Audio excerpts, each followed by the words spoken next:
Welcome back children for the prose class lesson number 13 Kanna Panna. About the author.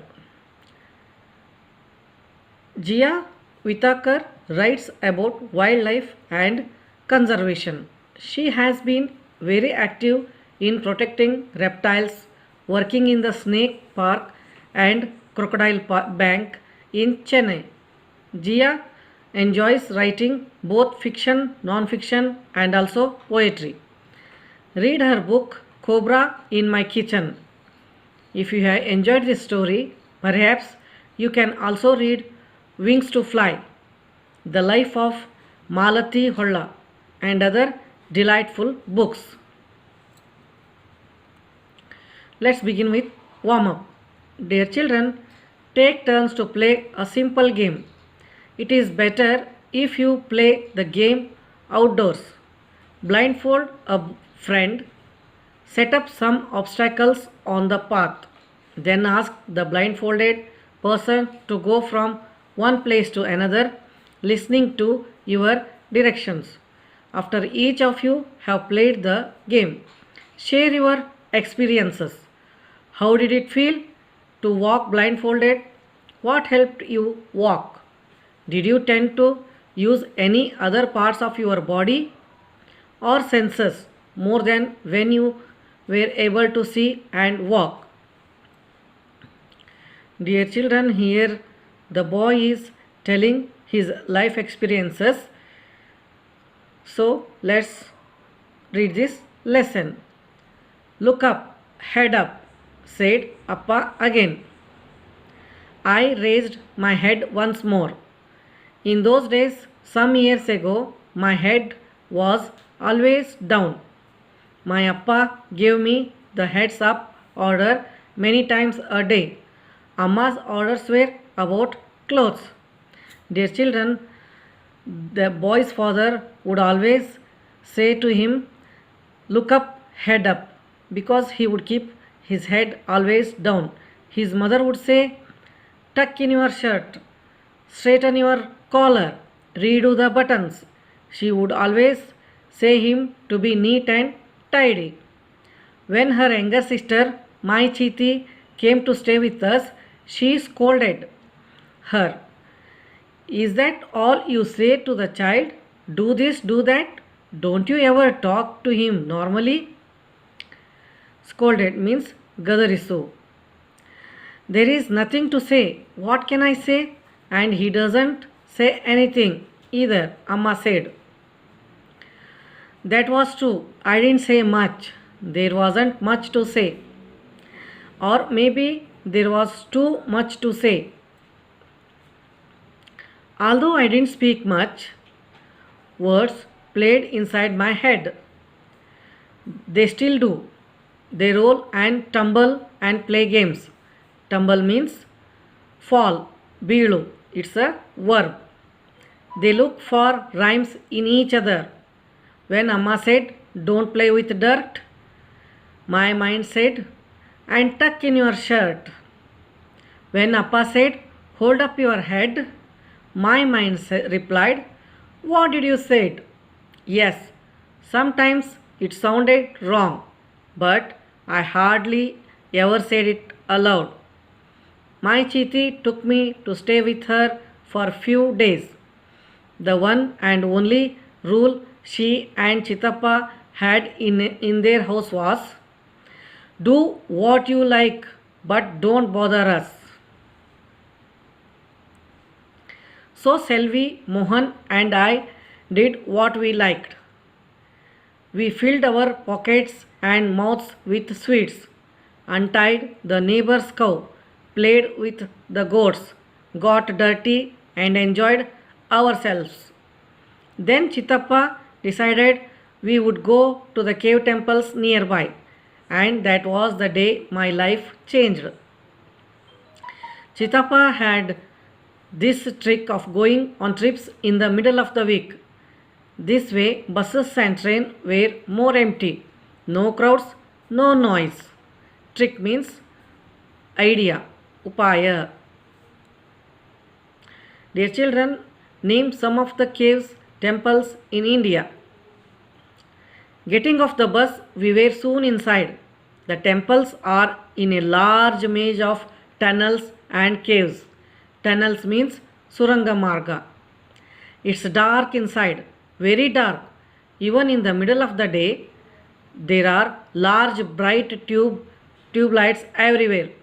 So everyone can see their way and admire the beautiful god statues. Admire means applaud, hogalu. Today there was nobody there but us. Chitappa, Chiti and Selvi were making every possible sound of admiration and excitement as we shuffled along. Mohan kept asking, "When are we going home?" And then sudden silence. "Power out," said Chitappa. When the children were in the tunnel, the power went off suddenly. Forever cheerful. Cheerful means happy. It's an adjective. Chiti suddenly lost it.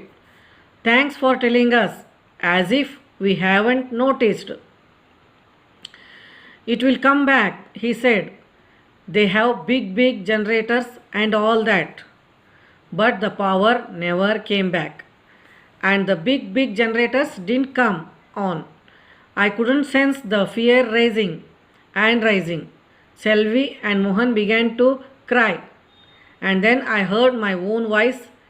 It sounded different.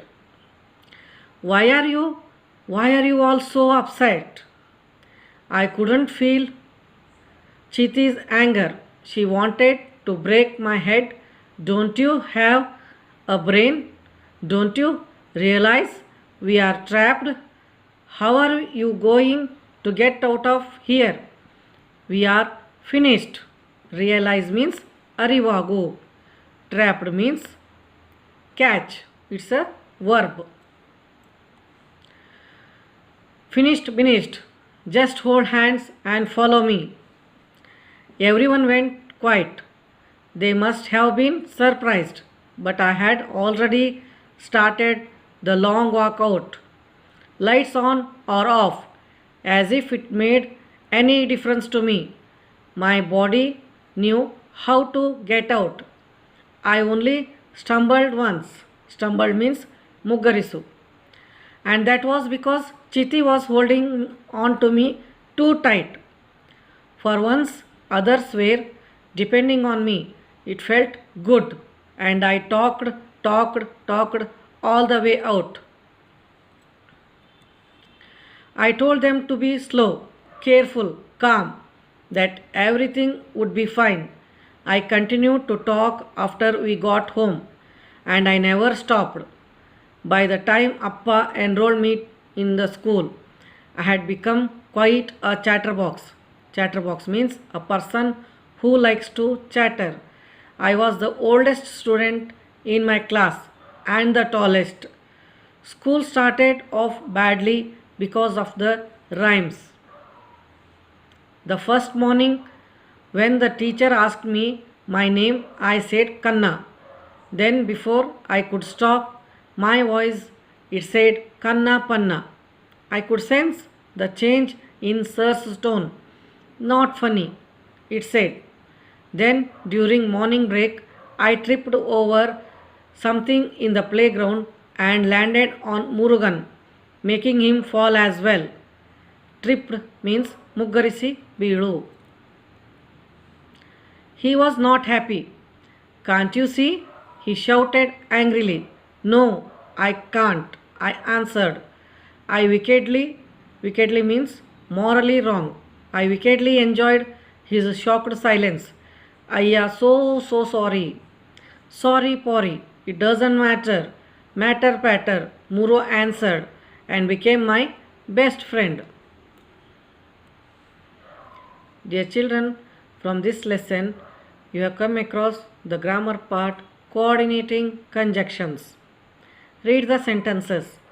I tripped over something in the playground and landed on Murugan. Everyone was surprised, but I did my work. Do you want to cry or do you want to go out? How many sentences would you have in each sentence if you removed the highlighted words.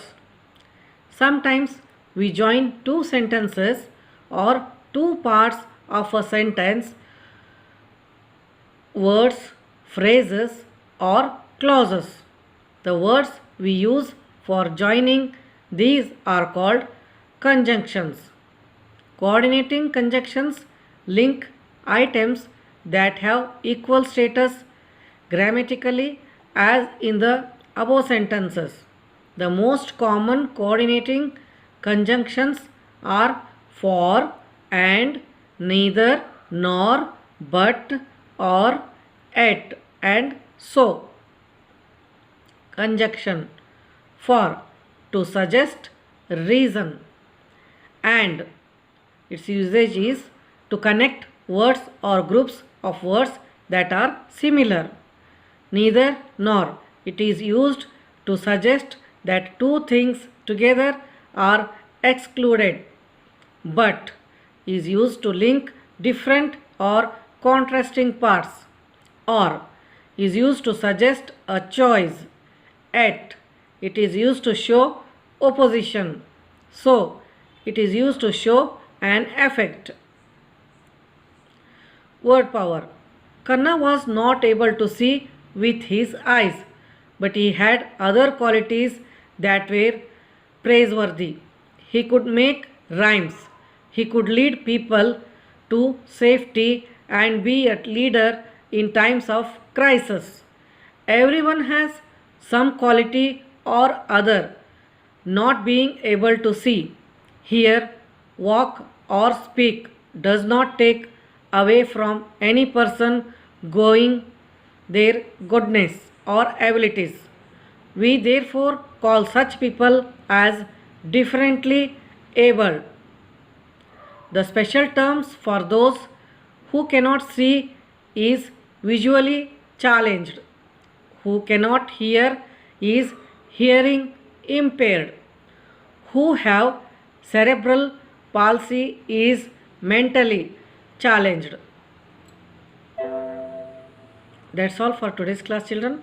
Take care. Bye bye.